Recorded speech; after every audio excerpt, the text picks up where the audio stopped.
I like your show. Thank you for talking about the pinballs. Recording from St. Louis, Missouri, welcome to the Slap Save Pinball Podcast with your hosts, Chris Haper and Jason Fowler. Hi, and welcome to the Slap Save Pinball Podcast. This is episode number 7, lucky episode number 7, and I'll explain why in a minute. Today's date is January 14th, 2019. I'm Jason. And I'm Chris. And this is the home of the St. Louis Courtesy Diner 3 a.m. Slinger, buddy.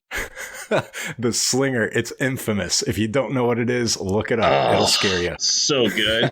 Oh, it's so good. It's a perfect end of a night, man. You got to go to Courtesy Diner and hit that Slinger. It's gotten so big in St. Louis, everybody does it now. Yeah. Yeah, it's a staple. You have to be drunk to eat it. Oh, no. You got to be sober to eat that bitch. Chris, what's going on with you? What's new? What's going on in Pinball Land? Oh, Pinball Land, man. Well, I listed Iron Man Vault. It's time for her to go. You know, I'm a little disappointed in you. Because I enjoy playing that game, and I hate when you get rid of a game I really like. Yeah, well, it's for sale, buddy. I don't like it that much. Are you sure? I've been tempted, but beauty. I've been tempted. I've got one spot left, and I got to make sure it's cleared out for some things coming this year. Yeah, I hear you. You know, trying to kind of keep the titles fresh, I guess. Yeah, you got to turn them over, or it just gets stale. Yeah, you know? It does. I mean, my problem is every time I turn that thing on and I hit the start button and the thing just glows perfectly. If anybody got an Iron Man Vault knows what I'm talking about from factory stock. They just put in white light bulbs. And let me tell you, white light bulbs in that game is hideous. This is the one game where you really need to kind of go to town and work in some color. Man, it just changes everything. You can see it on our Facebook page. I am interested in trade deals, so there are a few titles I'm considering, and I think probably Kiss, either a premium or a limited edition, would be my first choice. If Spooky starts really kicking out their Alice Coopers, I'd like to get my hands on that game for maybe a year. They've got that DMD. It's really looking good. Yeah, I could see that one coming in. It really interests me, and I think the way Spooky's starting to go with some of their games, man, it's hard to not pay attention. So they've got some steam behind them. Apparently, they're down to like less than 5 or 6 TNAs, and that's it for sale for at least a year. Probably even longer would be my guess. It's funny you mentioned that. There's a gentleman that lives here in town named Carl that I've became friends with and through pinball. And he contacted me today asking me my opinion on TNA because he knew I had one. And he said that he had been in contact with Charlie and KT there. And they said that they had 4 left as of today. Jeff mentioned, I think just yesterday, that there was 6. So they're down to their last few before they go on that second run, which they will inevitably do if the demand warrants it. Mm-hmm. But yeah, if you want one, you better get on it or start looking on the used market. But the used price is so close to the new. To me, I would buy new. There has not been, as of recent, too many turning. I think guys are really, and Scott's been working on this code even more. I think that people are starting to hold on to them. They're keeping them in their collection a little bit longer. They realize what gameplay is there and how good it is. And I think that, that's probably part of maybe why I'm moving the Iron Man Vault, because, that game, it used to be my kicker. Now, TNA, just blows that out of the water. Yeah. Pinball market trends. I think TNA, we're going up. TNA value going up. What have I been doing? So I got the Sea Witch that I picked up a week or 2 ago, and I touched it up, refinished the shooter lane, cleared it, just trying to make it all it can be. And I got it all done, and I was super proud of it. Got those spots that I touched up just perfect to where you, honestly, unless I point them out, you'd never notice. Hey, back up 1 second. You say you're clear in your shooter lane. So are you sanding and polishing, or what's kind of your step there? So I take Vid's guide on Pinside, who is pretty much the go-to guy for pretty much everything in that. Yeah. And this is my 5th machine, I guess I did this to, and I've kind of taken what I've learned and adjusted it and tweaked it and made it my own. What he recommends doing and what everybody should do, I guess, is always use automotive clear coat. But there's for me, if you're just doing the shooter lane, there's ways around that, that especially in the older games, a lot of people are worried about some of the clears can start to turn a little yellow, but it's actually when you're talking about the shooter lane and you're sanding down to raw wood. In most of those old shooter lanes, that's what they are. Yeah, it tends to look too new. So the yellowing is actually kind of a good thing if it ever does that. But what I do is I simply take a small piece of PVC pipe, I wrap it in 240 grit sandpaper, and I lightly go up and down the shooter lane until it is perfectly shaped and gets rid of all the gouges, gets rid of that like black gunk that builds up in there. I'm sorry, it's the other way around. I start with 80 grit, then I go to 240. Okay. Get those mixed up. But yeah, 80 grit's real coarse. You get it down shaped how you want, and then you go to the 240. Get it all nice and smooth. And then I was using a spray on clear, and this last one, I used just a brush on poly. It's not poly, but it's polyacrylic. It's pretty common stuff. Okay. And you put it on nice and thin and sand a little bit in between each ones. So you do several layers? I did five on this one. And what's the brand that you use? It's Minwax polyacrylic. Oh, okay, it's Minwax. Okay. Available at Lowe's. That's what I did this one before. I was using Varathane, but it's kind of a pain because you have to mask off the entire cabinet, the cabinet sides, the playfield, everything, then put plastic down.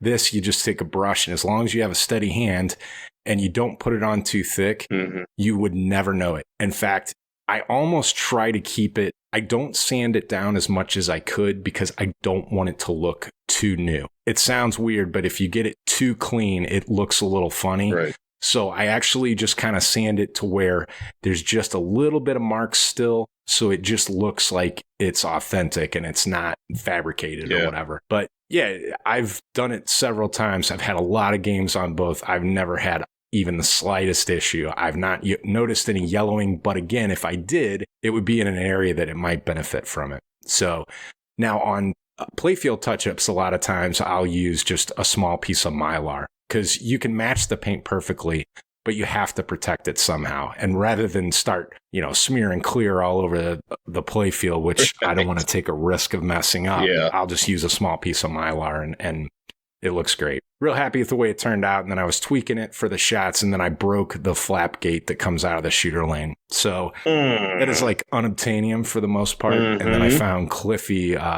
Cliffy actually makes one. So that's on its way. Oh, they do? Interesting. Yeah. I wonder how that website compares to the original then.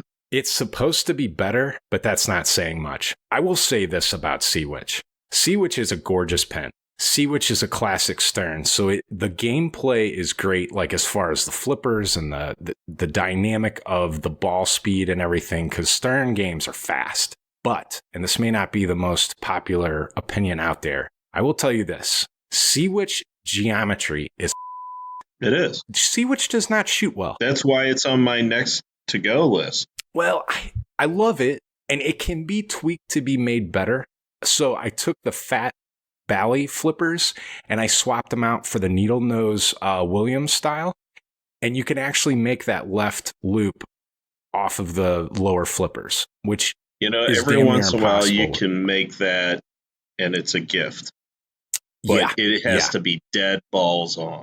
And the problem is the flap that they put on is like a spring steel on that orbit.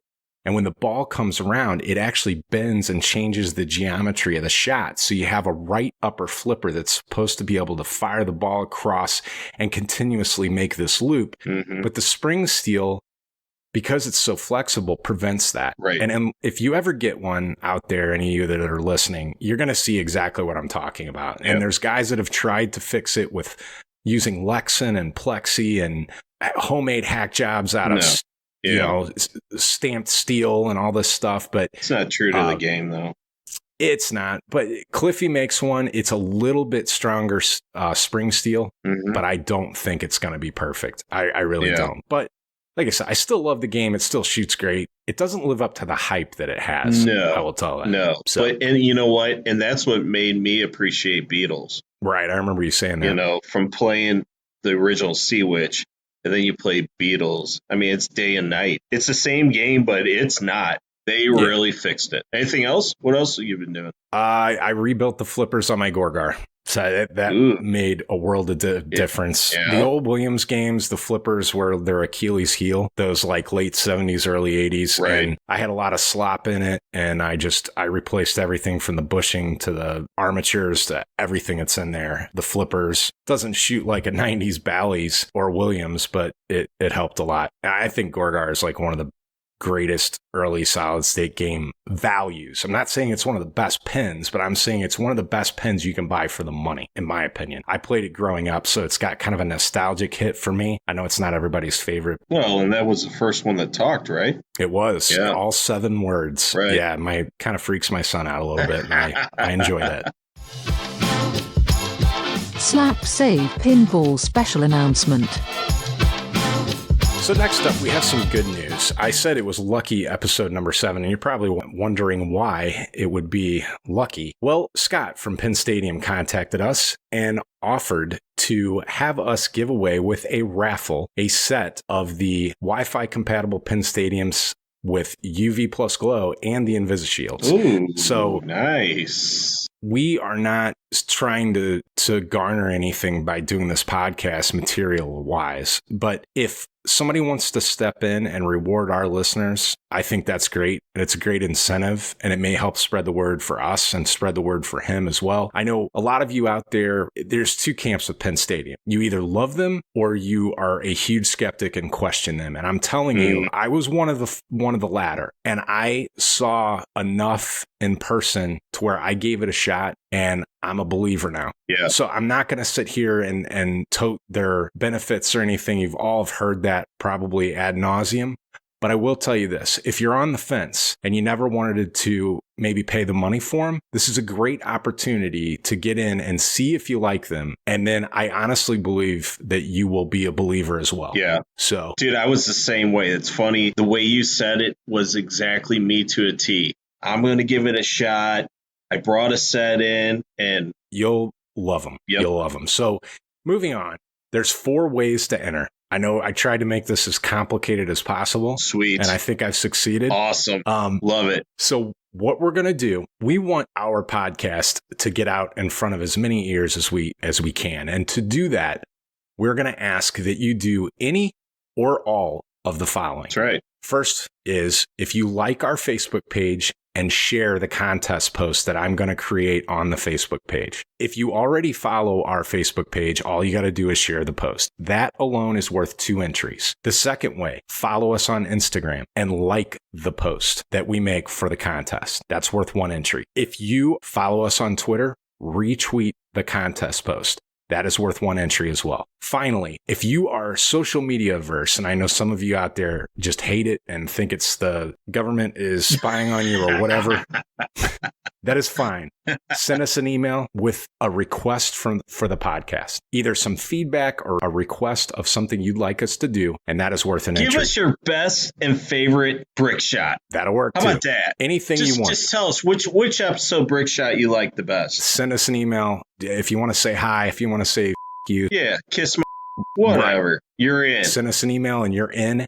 What we're going to do, we're going to announce the winner in approximately 2 weeks. So that will be not the next week's podcast, but the podcast after that. It will be on or around January 30th of 2019. So you've got a couple weeks. Thanks for listening, really. And we hope that this is one small way of rewarding you guys that are you early adopters out there. All right. That's right.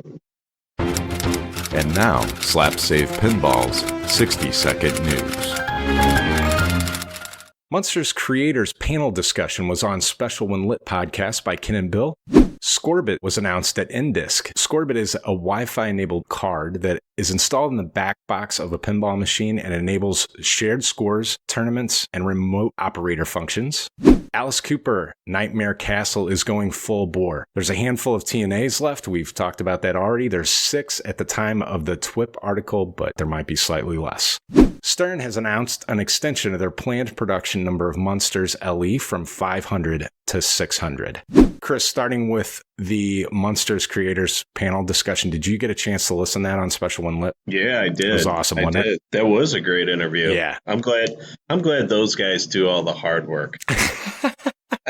I tell you what, Ken works his off over there, and he is passionate about it, and I feel like it's paying off for those guys in terms of listens and people talking about him, the buzz behind him, and it's a great episode. It really is.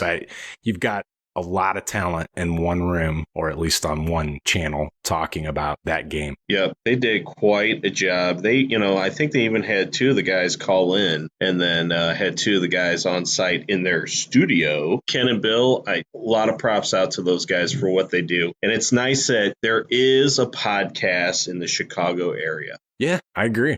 That's where, a lot of that content comes out of. Right. For somebody to have their hands in the pot and be able to gear up and get some of those guys in to talk, it's great. Yeah. Appreciate it. It's good stuff to listen to. It's like having Amsterdam not have a podcast about hookers. That's where it happens. So you got to have it. The Full Plunge. So for Full Plunge, Duke, a local listener in Farmington, Missouri, has reached out a couple times, asked us to talk about what do we look for when buying a used machine. I'll list kind of what matters, and then I'm going to list what doesn't, and then I'm going to have Chris talk about what he feels is important and what he feels isn't. So for me, the first thing I'm always looking for when I spot a game in the flesh, after I've asked for as good of pictures as someone can provide, is a credit dot. Credit dot, for those of you that don't know, which there's probably few and far between by now, but on the display, there will be a dot after the free play or whatever it is that shows a dot that indicates that there's an error somewhere on the machine. It could be something simple. A lot of times it's a switch that hasn't been activated in a while, but it can also be indicative of bigger problems too. So if I see that, I want to definitely figure out why it's there. Another thing is shooter lane condition. And as somebody that values that, obviously, because I've gone through the process of restoring a few, the shooter lane tells the story of a pen probably more than anything else. You can look at a machine and its shooter lane tells its history. What kind of life has it had? Has it been in a... Does it look like it had a firecracker go off in it? That's a great... Or like an M80. That's a great... You get all that black scorch and all that bull in there. Does it stink? Put your nose up in that. Tell me what it smells like. Ugh.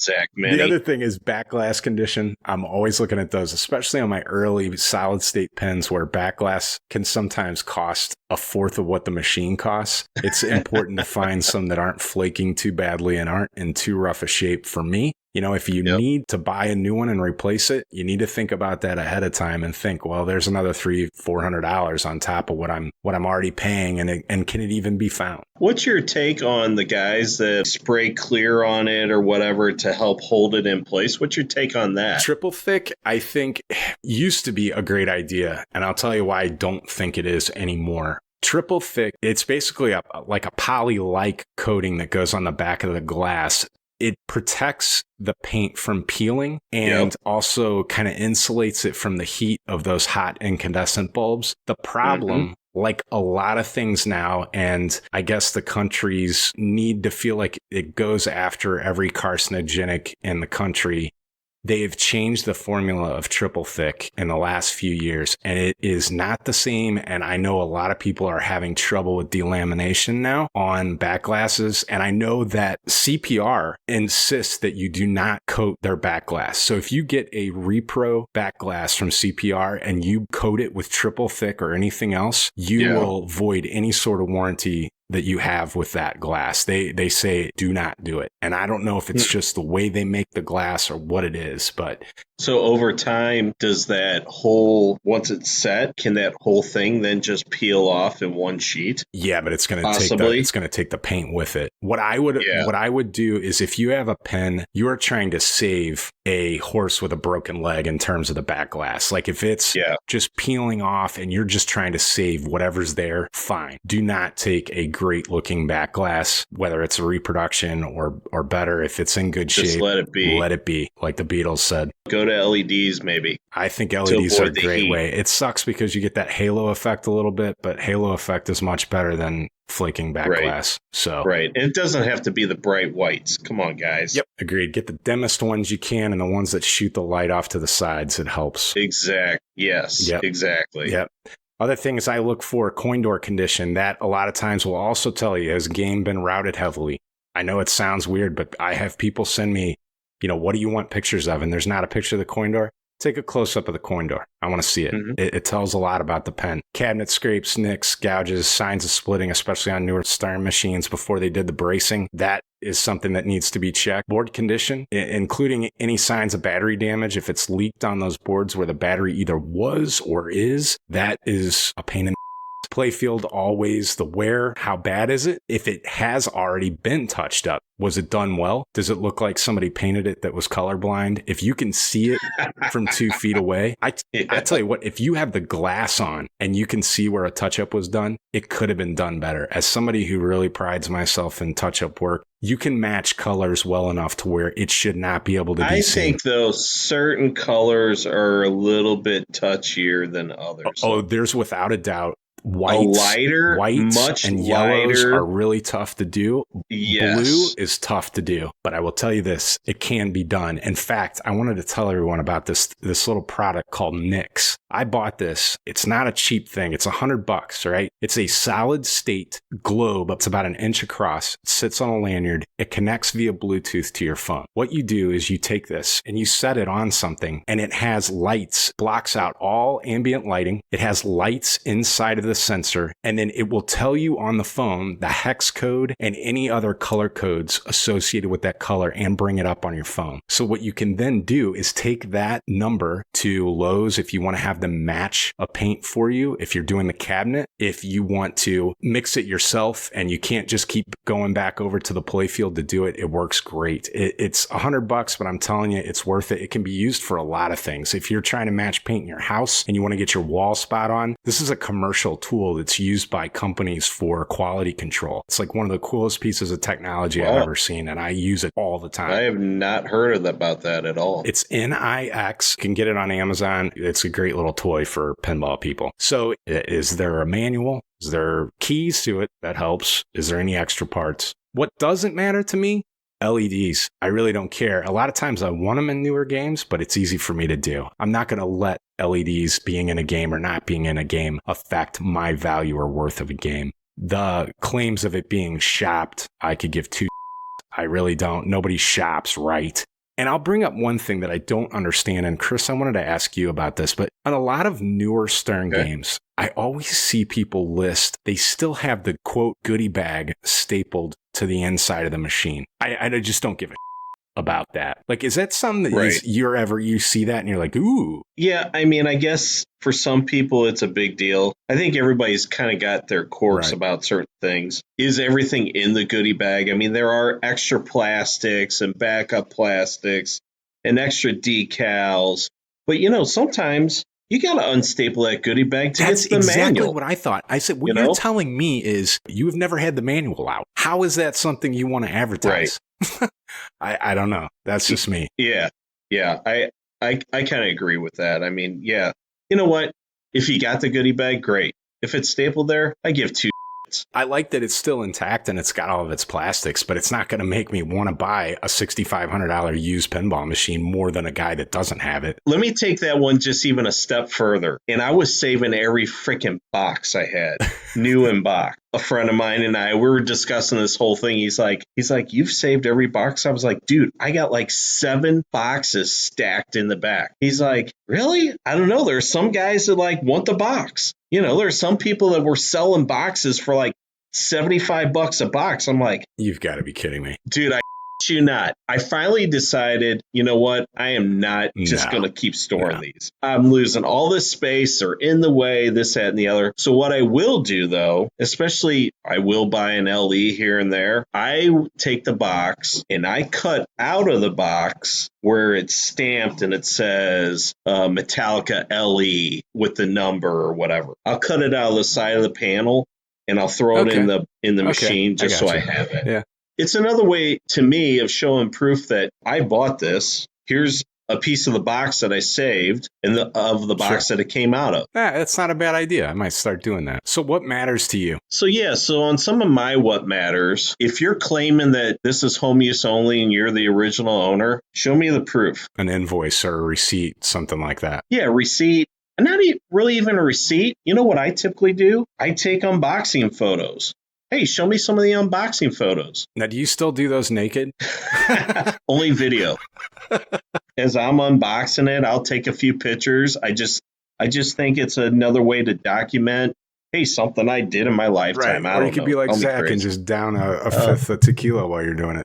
Oh, that's right. Yeah. Yeah. Do shots off the coin box, right? Nothing will increase resale value like taking a $10,000 game and doing shots off the coin door. Yeah, that's right. Yeah. That's right. At least it's not any of that nose candy. Yeah, that would be a lot worse. Oh, it's sawdust, I swear. Let's see, what else matters? I will look, especially on some of these newer games, chipping playfield. Yeah. We've had some issues there, so the good old Stern train has had their fair share of issues. So sometimes. And that also then leads me into the inserts. Are they ghosting a little bit? Now, so explain that. Explain what ghosting is for anybody out there that doesn't know. So ghosting is when you've got that layer of clear, your colored insert in the playfield starts kind of pulling away from that layer of clear coat, and it causes a ghosting effect. Is that a big deal? I think it can kind of come into the play of the cost of the machine and the deal you're trying to make. Does it bother me? Nah, it really doesn't bother me. I will possibly point that out and say, hey, you got ghosting on this playfield? This was one of those Ghostbusters that just blew out. So either A, make it right, or can you work that into the cost of the deal? What else? Another thing, especially on older games, that ball swirl that gets into the paint, there are some things that just doesn't come out, and that's ball swirl, especially if you got parts of a playfield that have yellow in it. One point you had was a coin door. I even take it a little bit further, especially if somebody's claiming home use only or lightly routed. Look at the coin slot. How many coins bang through that thing? Can you see any quarters being jammed into that coin slot where it would chip off paint? Yeah, that's bad. Dirty slots. That's right. That's what she said. So you brought up the point on the boards. Right. Take it a step further. Can you see any work that's been done on the board previously? Bad work, yeah, that's true. Yeah. It's kind of common, especially in these older games, people that came over and did work on the machine, and then they'll put like a decal with maybe their signature and a date, kind of the area where they did. Right. So you immediately know something has been worked on in the past. So just look at it really close. Is it holding up? Yeah. Over the years. Another thing, do you have the right fuses? Those are easily changed though, right? And if you test the game and it's functioning properly, you get those home. Like myself, I could never do that because my eyes are I couldn't pull those out and look at them and tell if they were the right fuses. And furthermore, I'd have to compare them to the manual as I'm looking at it. I feel comfortable when I buy a game from somebody that has multiple games. But let's just say you're buying a Lord of the Rings that somebody bought from, say, a store like a Meanies or something like that. They've had issues where fuses pop, and instead of looking to see where the issue was, they bump up the amp on the fuse. Yeah, which can cause damage. But again, that's stuff almost that I would do after I get home and give it a once over and make sure. Because if it's functioning okay, obviously you're going to play test anything.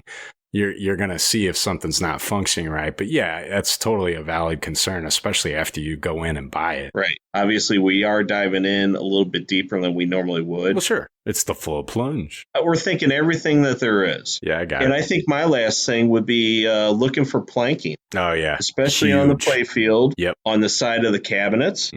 If you go to resell that game, somebody's got to take that hit. It's either going to be the guy that you're buying it from or you when you go to sell it. So if you see any beginnings of that, you can guarantee it's only going to get worse. If it's in a temperature controlled, humidity controlled environment, well, that's the thing. The planking will tend to not get worse.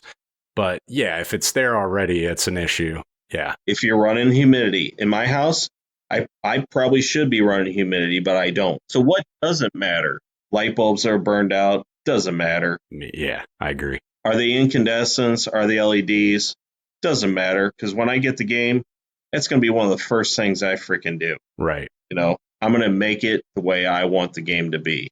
Is the coin box still there? Believe it or not, people want to know that. Do you have the original coin box that it came with the game? Good luck with that. Even on Stearns. Yeah, they all come with one. Do you have it? Well, I don't know if I got it. So I don't know. Yeah, that's it. That's our take on it. And I think everybody's different. Everybody has different things that kind of strike their chord when you're going to sell. And a lot of times you can get that knocked out of the way early on when you're talking to somebody. You know, have them go through this kind of stuff ahead of time so you don't make this long drive and then get disappointed at the end. That's our opinions. So, yep. Well, speaking of opinions, Chris, it's your time to shine. Brick shot. Oh, yeah. The segment where we rant about some of the worst misses in pinball. So, Jason, look. I think I know what's coming here. What happened yesterday? Everything's good. Everything's kosher in the hobby. You know, everybody's got their order in on Munsters, premiums, pros, LEs. And then what happens? Mm-hmm. You put a deposit down on a game. Which you're required to do within 48 hours, right? Okay, so I'm in on an LE, a Munsters LE, right? Right. Have to put my deposit down. I had a feeling they were going to go quick. Well, it sounds like they went quick. They went and so then quick. You have up to 48 hours to make a decision. Are you staying in on this game? If so, your deposit's locked in, can't get it refunded back, or you're out. Okay, I'm fine with that. I know I've wanted this title for a long time, and I'm very happy with what they did and how they did it and the way they did it. Looks beautiful to me. Yep. I'm stoked. I cannot wait. But there's always a but in there. There's a big but.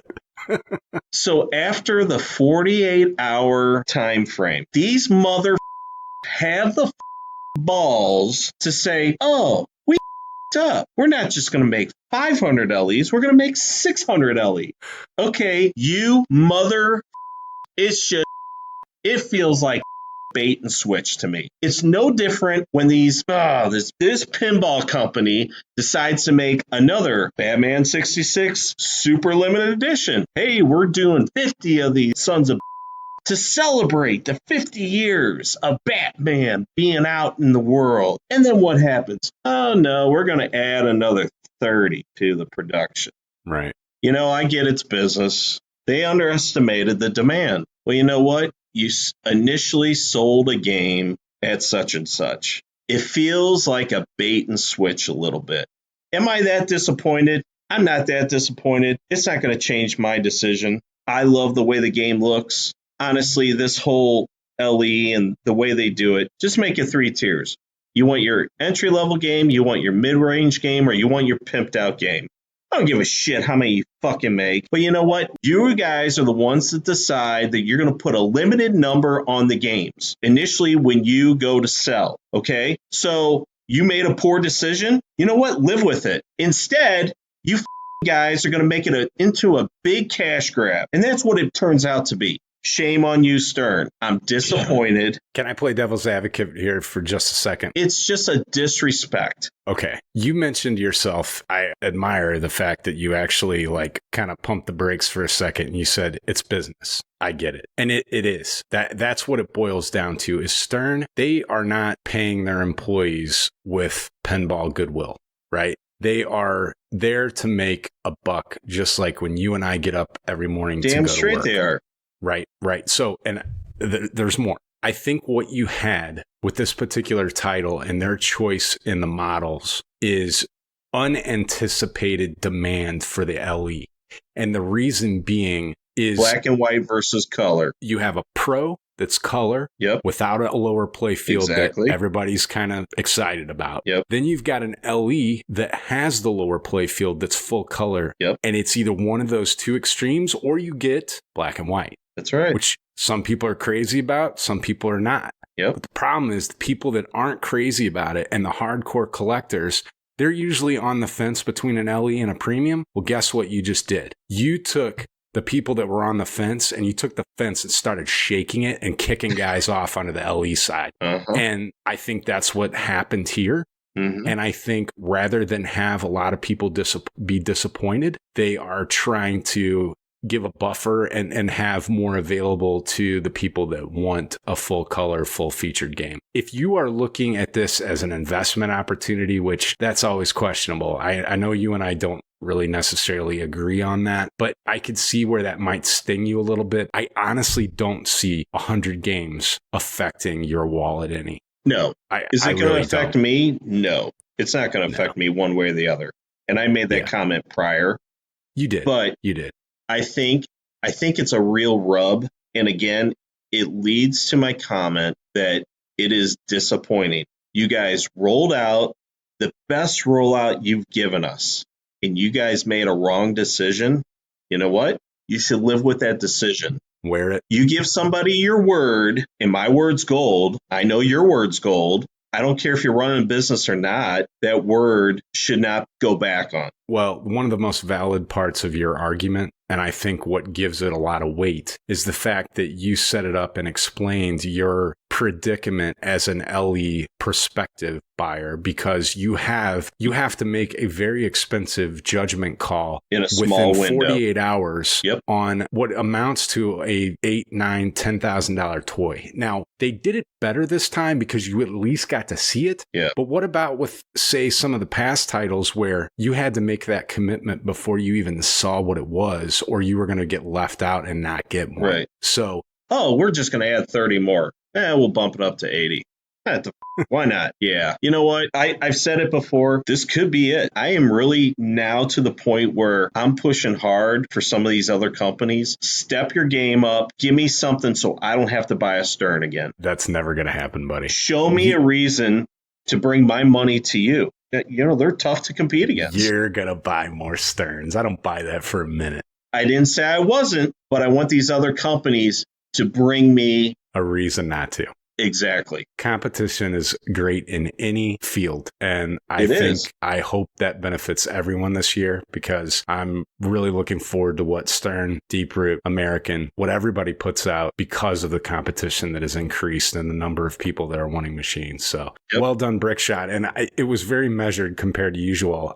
I think this might be a low end record for expletives that I'm going to have to bleep out. But I could tell you I was trying to be kind a little bit about it. Well, I think I can tell that it does bother you because you're much more measured about it than normal. Like usually you just start flying off the handle and you're, launching F-bombs. But I know. You were much more thoughtful about this. I'm just disappointed. Okay. And I'll leave it at that. You're like the dad. It's like you don't get spanked. They just look at you and say, I'm disappointed in you, son. Yeah. And walk away. Mic drop. It's worse. And that's my brick shot.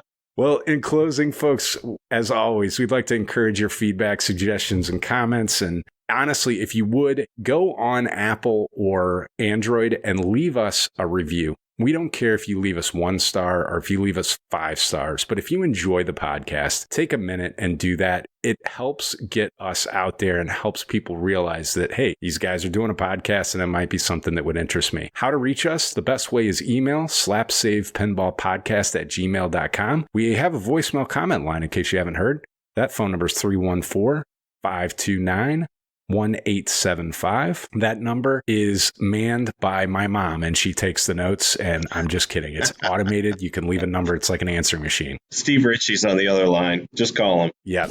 We're also on Facebook at Slap Save Pinball. We are on Pinside. Chris and I both are. We are on Instagram. That is Slap Save Podcast. We are on Twitter at Slap Save Pinball Podcast. Make sure that you also check out Chris's streaming channel. That is slap_save_ on Twitch. Now, granted, I've been a little tied up lately, guys, so I haven't been on there as much. I've been more viewing. Time's a constraint right now for me. Yeah, it'll clear up. That's right. Well, thanks for joining us, guys. We will see you next week about the same time and same place. Don't forget the contest that we're doing, and make sure you do those directions. We will have those in the show notes on how to get those entries and which ones are worth the most. And we will catch you about the same time next week. Chris, do your thing. Yeah, buddy!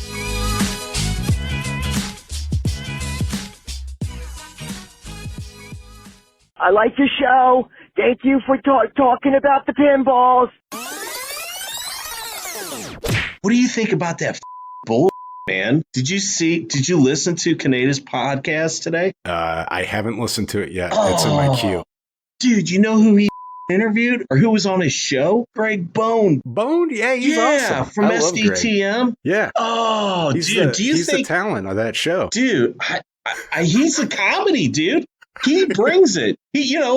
I wonder if his if his back hurts, like, because he's always like, oh, yeah. carrying all that weight. I think it could be one too many shots to the face Zach did to that boy. I'd be pissed too. He's kind of joining the dark side. Oh, yeah. The dark side of pinball podcasting. I think there might be a little rumble in the jungle. You know what I mean?